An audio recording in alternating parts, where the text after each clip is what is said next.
I guess, it's, if you put God first, if you put the right things first, I do believe God will bless it. And so putting God first and family and, careers down the line of what's truly important. And so our experience definitely was when we prioritize the right things is when God blessed everything the most. Between the Grooves is hosted by James Curtis, music director and morning man in the Greater Toronto Area on Joy Radio, and Ayiesha Woods, Grammy-nominated singer, songwriter, and musician. Together, they talk with artists and industry insiders to discover our connection between music and faith. You can connect with us on Facebook or X at Between Grooves and on Instagram at Between Grooves Pod. Now, here's James and Ayiesha.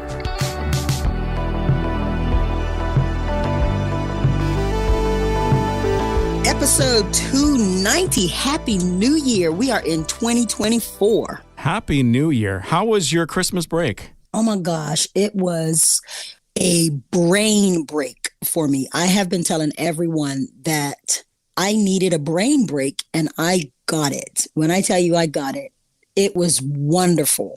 We just spent time with family, and I sat around and I ate snacks and rested. Nice. So, yeah. How about you? I did a whole bunch of nothing as well. It was great. Yeah. I kind of set up shop in the living room on the couch with a blanket and just watched movies and chilled and would snack on the chocolate once in a while. Way too much chocolate. Oh gosh. Guilty here too. Yeah. It's all good. But it was great. We get a fresh start. Yeah, for sure. Nice break, but great to be back and looking forward to this year as well. Lots happening, hopefully, and just gearing up for that. It's a great month to be doing that. And we get to chat with some of your friends today. Yeah, these guys, we had a chance to tour together back in the day.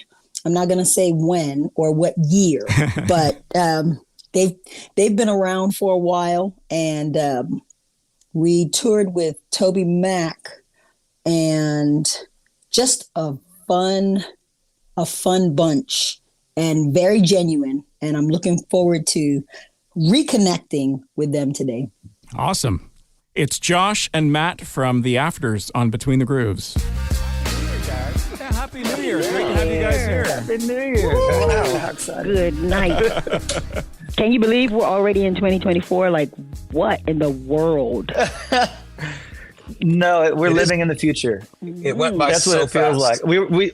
We just watched all the Back to the Future movies. Oh, that's fun. Because some of my older kids had never seen it, and so being a good dad, I wanted to make sure they saw all the old films that were classics and stuff. And so we went through the Back to the Future films. The first Back to the Future. Yeah, they stand the test of time. Well, the first one does. I don't know about the second and third. First one, I would say. So second one, everybody was on the fence about.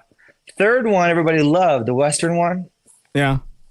I don't know. It just kind of got. The first one was the best. It just was the same story, just done in a different setting, Just in a different time. Yeah. So that's which one was McFly? Well, technically all of them. I think all of them. Yeah. Ayiesha, do you guys, over the Christmas break, do you typically watch a lot of movies with the family? We have to watch The Sound of Music. I'm sorry, I make everyone. Oh. I've tried that every year, and my family's gotten tired of watching it, so I'm kind of deprived because I haven't seen it for the last few years. It's a great movie. It's a classic. Yeah. It is a great movie. It's awesome. Yeah. So It's not a Christmas movie, though. Right. It's not a Christmas movie, so that's very interesting. We always watch has kind of become year even. That song, Favorite Things, has kind of landed on Christmas playlists. Yeah. Yes, it has. Oh, interesting. Yeah. What church are you at down there? I'm at Liberty Church in Liberty Lake County. Church in Orlando. Lake County. Okay. Just outside of Orlando. Northwest. Awesome. Yeah. What church are you at? Because you're worship pastor someplace. Yep. So I'm at a church called The Grove. It's in Chandler. Oh, yeah, The which Grove. is outside of Okay. Phoenix. Yeah, Okay. love The Grove. It's a great church. But I met the pastor, actually. He wrote some books, and on one of them, his publisher got him a speaking thing that was on a tour that we were doing, and he was on our bus. And so we became friends, got to know each other through the course of the tour. And he always talked about the Grove and kind of what they did and the heart of the church there. And it always sounded really cool to me. And he saw that Matt and I both, because of how our journey with the Afters was, we went through this whole season of burnout and just feeling like what we're doing wasn't sustainable because of just how much we were away from family and not being connected into community or our churches. And so we had shifted how we tour a whole lot, partially thanks to being out with Casting Crowns and seeing how they did it. And so we got real plugged into our churches. We both started leading worship when we weren't touring and making real strict limits on how long we'd be out and how often we had to come back. And God really blessed it. It was actually a really awesome thing. But he saw that every weekend we were flying home to go worship with our home churches. And so he reached out to me years later and he said, "Hey, would you ever consider basing out of Arizona?" And I was like, "No way. My wife would never move to Arizona. I've been there in August when your shoes are melting to the pavement and but we know what 120 degrees feels like, and it's brutal." So he was like, I was like, my wife's not going to go for it. So he said, "Well, why don't you just come out and visit and, check it out?" And so my wife had heard me talking about Palmer and, loving, hanging out with him and working with them. And she said, "We should just go visit Arizona, visit Chandler." And so we went out. It was February and it was paradise. It was like the most amazing place you could be in February. It was fantastic. But we loved the church, and my wife, she was really the one. She was like, "I could totally see living out here." And so we made the move for what was next. And so we were open to wherever God was calling us to be.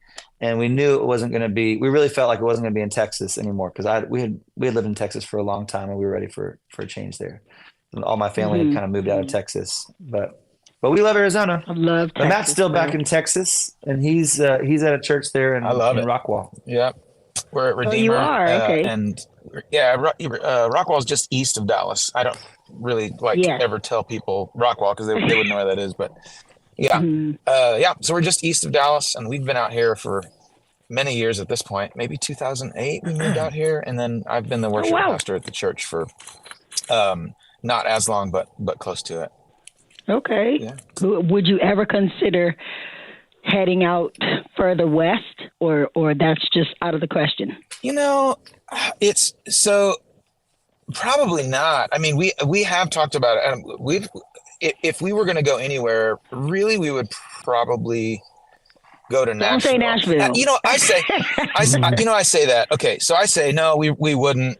But I feel like it's just something that God put on our hearts.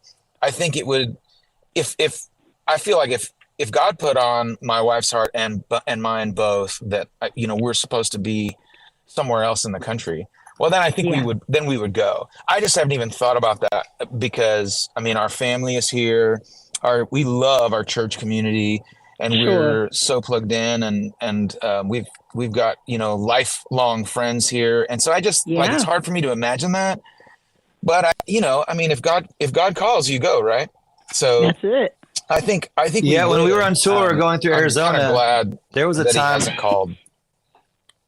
There was a time when I was like, there's only one state in the country that I promise I will never live in, and it's Arizona. No way. Because we were there like in July, August. And so, pretty funny that now that's where we're living. And we love it. We love it. It's a great place. So, Josh, you mentioned earlier about the burnout and then how you learned what to do, I suppose, from Casting Crowns. So what exactly did you learn from Casting Crowns? Because Casting Crowns is a bigger group, is a multiple members.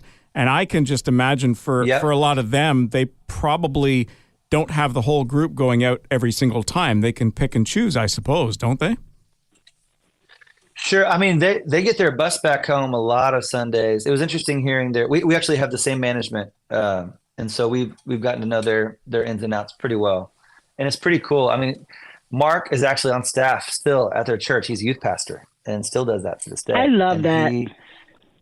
Yeah. And so just seeing how you can do music. I think we felt early on that you had to be one or the other. You couldn't, like, you had to take every show that comes to you, and I don't know, when we were new and green, and we felt like we couldn't turn down shows, and we felt like we had to do all things. And there was times when it took a big toll on our families. And I remember being out on the road, for 6 weeks or more, and just coming home and just feeling beat down, and our families were feeling it, and our wives were feeling it. And, our wives would kind of have PTSD from those days because I hear you. How absent we were. It's not easy on families, the touring life. And so we had a day where we were in room with those Crowns guys, and I was kind of just venting to Mark, and I just, asking him, how is this sustainable? I can't go on for years like this. And he said, well, this is what we do, and it's kind of really worked for us. And he said, it's your business, so you can call the shots, and it's your ministry. You can decide how you want to do it, and follow what God's calling. And ultimately, I guess, it's, if you put God first, if you put the right things first, I do believe God will bless it. And so putting God first, and family, and careers down the line of what's truly important. And so our experience definitely was, when we prioritized the right things, is when God blessed everything the most. I love that. So do you typically block out certain dates, that these are the only dates based on mutual schedules that you're willing to do gigs, I suppose? Yeah, quite a bit. Like we'll have a certain amount of weekends that we're willing to be away a year. We'll have a certain amount of days in a row that we'll do it. And we really do stick to it. Because one thing I've learned, if you go through your career and your family has paid the cost, then it wasn't worth it. So, it's and this is not a career where everybody around you, I mean, most artists, you own your business. It's like your business that you're running. So you are the boss. And so, because everybody else around you, their income is coming from the shows that you play, or from, what you're doing out on the road, or the new music you're putting out. So it's not like you're going to have people lined up telling you, no, you should turn this down, or you should put your family first in this. And so you really have to protect that time. And at least that's been our experience in it. And we do have a team around us that really does respect that and support that, and help us. Thank God for that. Yeah. And a label that has really supported that too. Yeah. But I'm so grateful that we did. We're with Fair Trade. Okay, gotcha. Fair Trade, Jeff Mosley. We've been with them since the very beginning.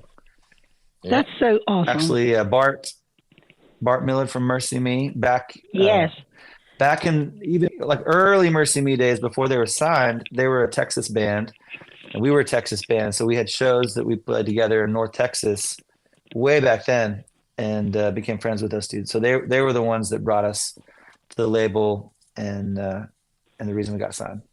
So we've been there. That's so nice.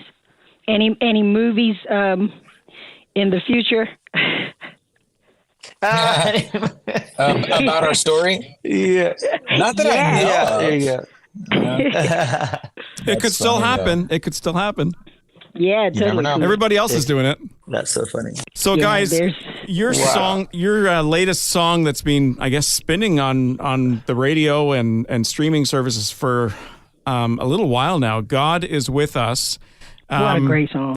Yeah, it's an awesome song. Thank you. Pretty timely, given everything that's happening in the world around us, and that has happened over the last few years. Can you tell us a little bit about it? Absolutely, yeah.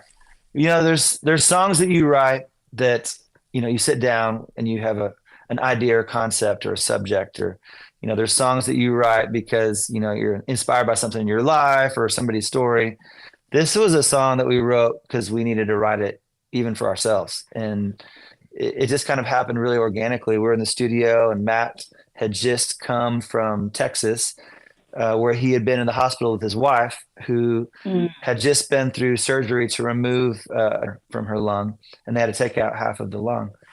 Wow. And just kind of processing through what he had just gone through, and these feelings that he had of, my wife is one of the best people I know. And Yeah. here she's going through this really hard thing. And they found out that because of all that, she has this progressive lung disease that may always be with her. And just kind of processing through how is this fair? Why does God let things like this happen? And so that kind of sparked these conversations about where's God in these really difficult times. And that kind of became what the song was. We were actually working on a different song. We said, no, wait, let's write this song. And, I think that sometimes people are scared to ask that question, but I know that most people do ask it, where is God right now? Sure. We hear it all the time when we're on the road, and we travel all over the world. We do a lot of international things, a lot of international shows. And one of the most common things that I hear from people especially people who are processing through faith things is, where was God in this moment? Some really hard thing, where was God when I lost my husband? When this happened, when I went through this battle, for my health or addiction or whatever it is. And so we really hoped that the song would encourage people in their faith when they go through those times of questioning. And, I think if you look at scripture, you see David ask those questions all the time. And even Jesus on the cross, he said, my God, why have you forsaken me? But we also have in scripture where God gives us the answer, that he is always with us, that he will never leave us or forsake us. There's countless scriptures that remind us of God's faithfulness, even in those hard times. Matt, how's your wife now? She's okay. They took the tumor out, and that was at the time the biggest concern. So when they got that out, we went back later, and she is 100% clear of any of that. They took out a bunch of lymph nodes and tested them all, and then they, 9 months later, they did a bunch of other scans, and so she's clear of all that. But she has 2 broken ribs from the surgery that won't heal. We're trying to figure out why they won't heal. That is painful. Broken ribs are painful. So she's in constant pain from that. And so it's just really hard when to walk with the one you love through something that you can't do anything about. I can't help her at all in that. And it's been, really along the same lines of, asking, God, where are you in this chronic pain, and her last doctor, we went and got a second opinion about what's the situation with her ribs and all of her nerve pain. And he actually said that this might not go away. It might be chronic pain that she lives with for the rest of her life. And I did not accept that as a, I hear you, man. I'm like, no, I think God is going to heal these ribs. And but even if he doesn't, I think God is in that in some way. Sure. And sometimes it's hard to believe that, but I really do cling to, the hope that God is with us, and that is enough. I've actually been reading this book recently, just about the covenants between God and man, and the overarching message in all of the covenants is that God is with us. And then when God comes to actually save us and make the ultimate sacrifice for us, he has a new name, and it's Emmanuel. God is with us. God, and so with us. I just think, and so I just cling to that. I know people leave the church because of that question all the time. Well, I don't see how God could be in my mother dying, or me losing a child, or, all of these tragic things that happen in our world. And, the only thing that I can't, that you can't just make that right, and you can't just raise someone from the dead, but we can know that God is there in the midst of our sorrow, and that God wants to, and that God wants to meet us in our sorrow, like he met Job, so we keep looking, we keep looking for God and finding him in our sorrow. So that's the Sounds like yeah. a next song. Like in Psalm 34, where it Yeah. says, Psalm 34 talks about how the Lord is close to the brokenhearted, close to your crushed Yes. spirit. You know, and that's what we hold on to in those times. Josh, I understand that your sister lives in Israel, and of course that's been in the news over the last few months now. What's the situation like for her right now? Yeah, she lives right above the Sea of Galilee. She's married to an Israeli guy. Her story is actually pretty incredible because she was obsessed with archaeology when we were younger. She actually saw the Indiana Jones movies and became obsessed with archaeology and would wear the hat just like Indiana Jones when we were because of the movie, eh? That's wild. Yeah, because of the movie. And that made her want to go study archaeology. So she actually went to university for archaeology. And no kidding. We would get along well. Yeah. And but this is crazy because when she went to Israel and started studying under this prominent biblical archaeologist there, who's an atheist, she walked away from her faith. And so she went through a long season of her life where she was atheist. And so I remember her trying to just debate with us and, argue about how all the things in the Bible are just basically stories and fairy tales, and none of those things really happen. And archaeology supports, that none of it really happened, and, that all these things. And she had an encounter with God later on, and it was through a Bible that my dad had given her before he passed away. And so he had his Bible that had all of his notes and highlighted passages in it, and he gave it to my dad, and he said, "I know this doesn't mean anything to you, but I just ask that you please keep it." And so she just had it on her bookshelf for years and years, and then about a decade after he had given it to her, she was going through this really hard season in her family's life, and would have these dreams. And she said, I'm dreaming of Jesus. She said, I don't like it because it's bothering me.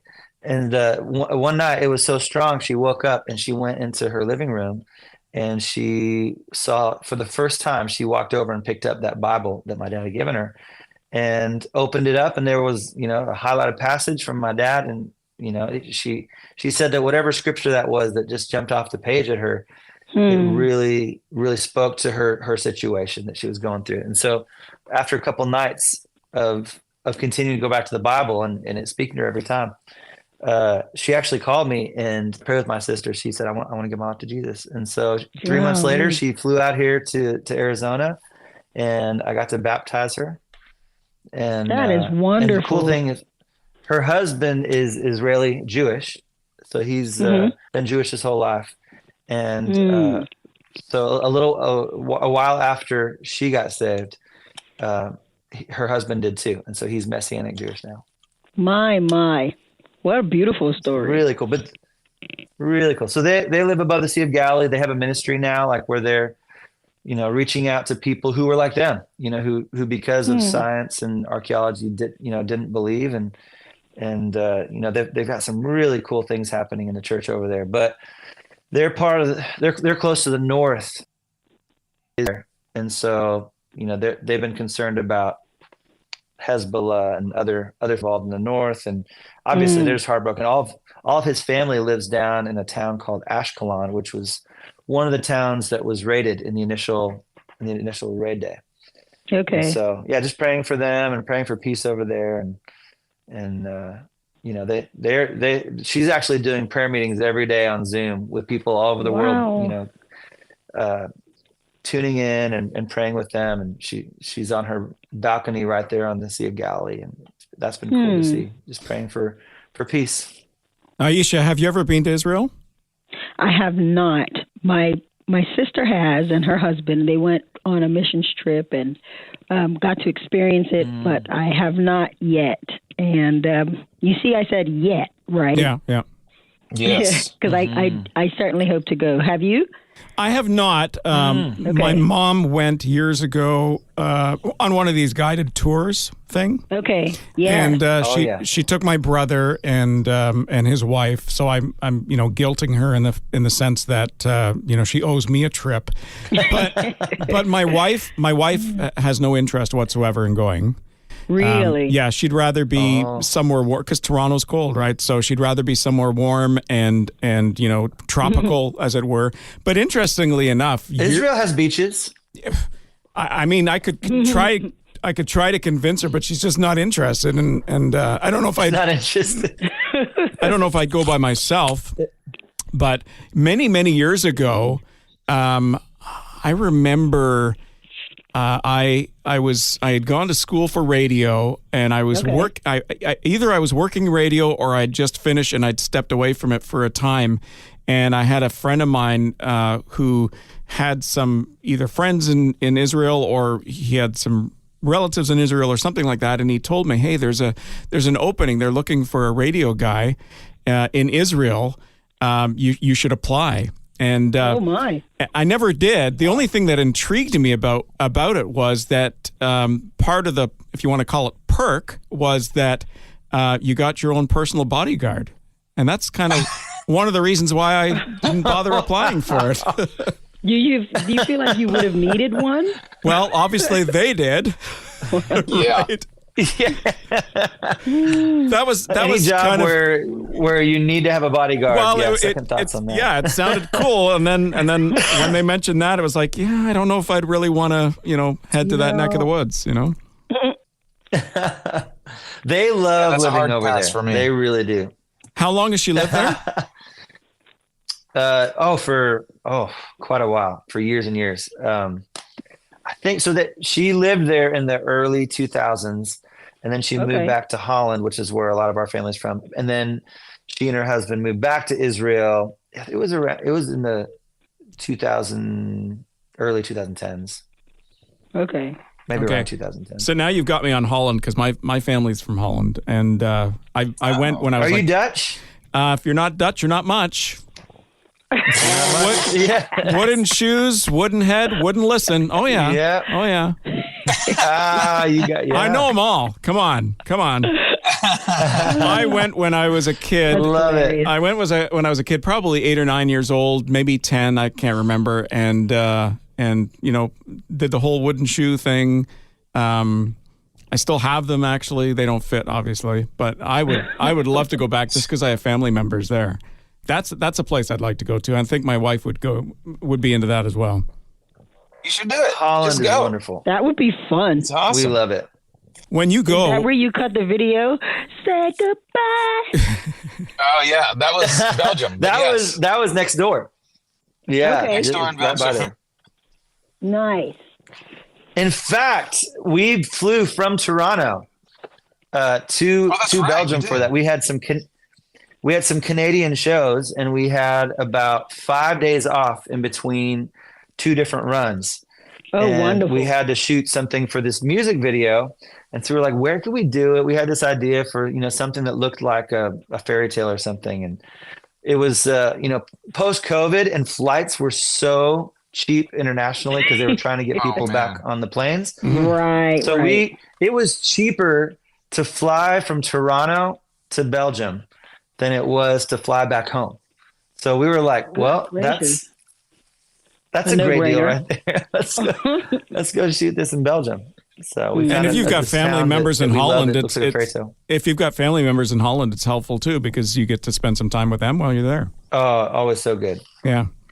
We love travel. We get to see a lot of the world. We do a lot of ministry with the Billy Graham Evangelistic Association. Mm-hmm. So we do nice. Okay. a lot of events all over the. I mean, this year we were in Moldova. We were just the border of Ukraine, doing a big event there. We were in Rome. We were in Budapest just a couple weeks ago. Kind of all over. How did you guys get connected with the Billy Graham Association? Years ago, they booked us for an event, and we just really hit it off with their team and loved kind of. I love that they go in way in advance for these. Yeah, just flashes. Years, very often years for sure. Mm-hmm, mm-hmm. It's about getting the churches connected and working together. It's about building the health of the churches there, and then seeing people come to Jesus, and then have churches that they can plug into. So they come in way in advance. And then they stay behind too to help the churches connect and work together. And I can't tell you how many places we've been where we've met pastors and youth pastors and, people from different churches who said, we've never even known each other. And now we're doing ministry together. We have community together. We're working together. And, that's the church. And it's just it's the old school gospel in such a good way where they present, they share the gospel to put their faith in Jesus. And we've seen the fruit of it again and again. And it's amazing. The gospel always works. When people hear the gospel of Jesus, there's been times that I've wondered, is nobody going to come? And people just pour out of their seats. They cannot wait to come forward when they hear the freedom they could have in Jesus, and entire families hand in hand, or people that like, okay, this person, I can tell they've been through a lot, and here they're changing their life right now. It's been a really cool thing to witness. What I think is amazing as well, and you're talking about people filling the stands and filling the stadiums, what you don't hear a lot of is very often the amount of people in these stadiums outnumbers what a normal ball game would have. But they never tell you about that in the news, No, that's true. That's so true. And we've been placed. So, for example, one of the places that we were was Milan, Italy, and they had never done an event in Italy before. Billy Graham never preached in Italy. He hadn't been invited. There's a lot of politics, and I don't know, the evangelical church and the Catholic messy history there, and so they'd never done an event there. But during COVID, Samaritan's Purse was first responder in that region where the first big COVID outbreak, and one of the first big outbreaks in the world which was in northern Italy. And they were there setting up field hospitals, tending to the sick, bringing in doctors and nurses. And the Italians were so impacted by that these people came in the name of Jesus and were caring for their sick, that they invited them to then come and do an event in Milan. And so at this event, it was the largest event that had ever happened in this arena. It was unbelievable. It had people outside in overflow, and there was all these signs. Italy loves Samaritan's Purse, and it just showed how here, being the hands and feet of Jesus, doing the work of the gospel, doing the work of Jesus, it provided an avenue to share the gospel that nothing else could have. Serving people. That's what it came down to. Yeah. So when you guys are on the road and you're not with Billy Graham or the Samaritan's Purse organization, are you guys still promoting them? Like very often you'll hear of bands, Christian bands in particular, where they have their passion or their passion or their charity that they support and that they recognize. No, we're not tied to them in any kind of way like that. We partner for events, and we do love the team over there. Will Graham's become a really good friend, and really love him. He has a great heart. But no, we're not tied to them in any kind of official way like that at all. Okay. We do work. There's organizations we work with. We work with like Cure International, who sets up hospitals around the world, and have gotten to visit and see what they do. Stuff like that. Food for the hungry. Right. Okay. I see. I guess being associated with the Billy Graham Association, or the fact that you guys are friends and you've done stuff together in the past, does that help you plan your year, knowing that they have events all year long and they've probably booked these things years down the road as well? Does that help you as far as you guys booking your time? Planning it? Well, we have to plan. So if we do those events, you have to plan it carefully because a lot of them are very far off places. Yeah. So you have to make sure. So we try to we have some things coming up in Australia. So we'll try to plan other things around that makes sense to go with it, if that makes sense. But it's definitely brought us to some pretty unique places. Like I never thought that I'd be in Mongolia, but we went to Mongolia and did an event there, and it was incredible. The outback of Australia, like way out in the sticks. We got to do this thing in Albania. They had an event, and it was in their what used to be their government assembly hall, which it was the only government in the world that actually had in their constitution that they were atheist. And so it was amazing to be there here years after the fall of communism there, and in this government hall that used to be by constitution atheist, and we were proclaiming Jesus, and it's definitely led to some very cool and unique experiences like that, and seeing a lot of communities change. You mentioned Australia. Is that you saying that's something that's going to happen 2024? Yes. Yeah, we'll be going there. I think it's in June. Okay. Yeah, that's right. And so we have relationships with radio stations down there, so we'll go and do a little radio tour, and then try to plan some other shows, kind of, because Australia's huge. It's as big as the lower 48. Right. So we'll try and plan some things around that. What does the rest of the year hold for you as well? Lots of new music. Yay. We have a lot of new music that'll be coming out this year. So very excited about that. This is stuff that's already been recorded, or you're in the process of recording? Both. Both. Quite a bit that's already been recorded, and then some that is in the process of being recorded. Enough to Are put an y'all album writing together? It is enough to put an album together. We'll see how our label does it. Everything's different these days. They don't like dropping full records anymore. They like right.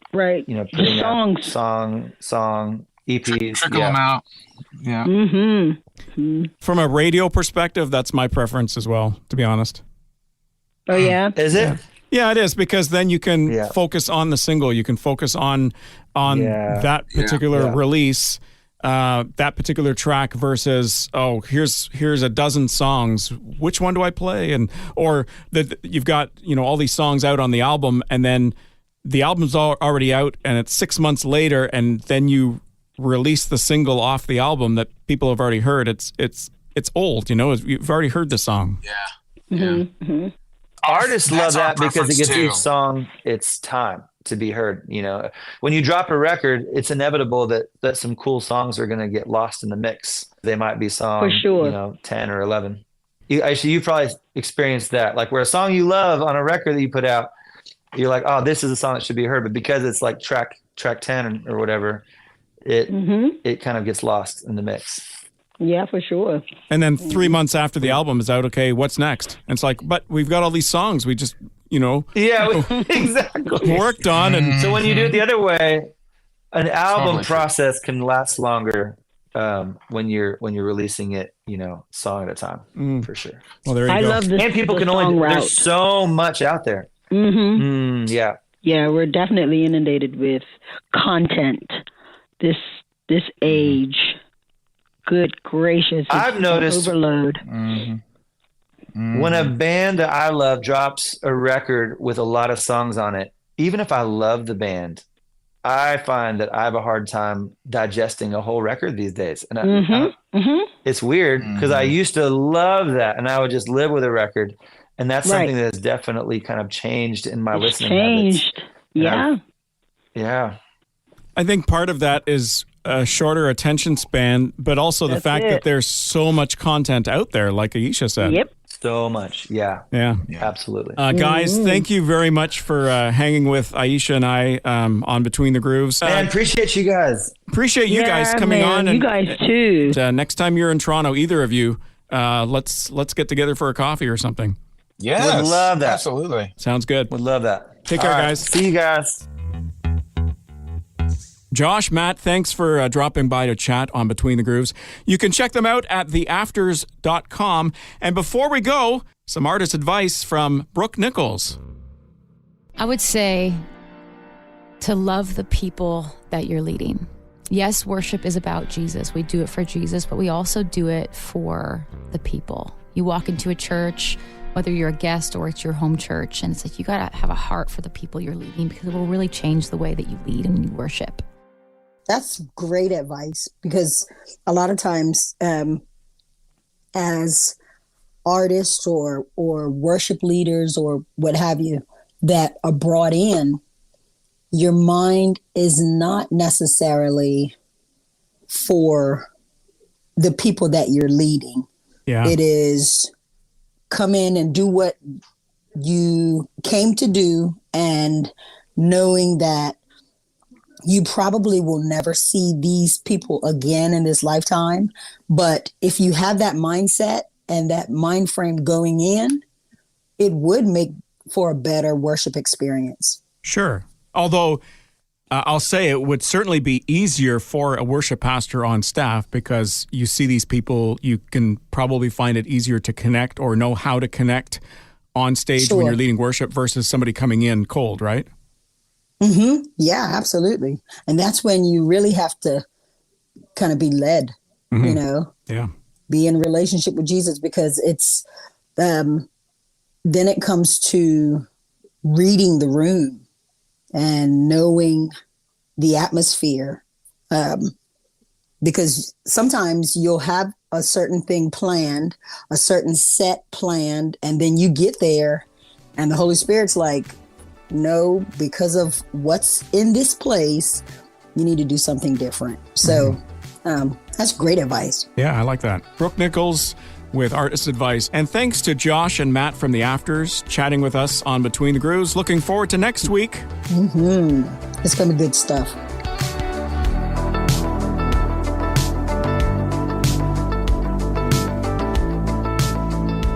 Thanks for listening to Faith Strong Today's Between the Grooves podcast. If you enjoyed this episode, would you consider sharing it with your friends, rating our podcast, or giving us some love on your socials to your amazing friends and followers will only help us reach more people. We'd also love to hear from you and share your feedback in an upcoming episode. Send your video or written message to Ayiesha and James on Facebook or X at Between Grooves and on Instagram at Between Grooves Pod. Or email us anytime, hello@faithstrongtoday.com.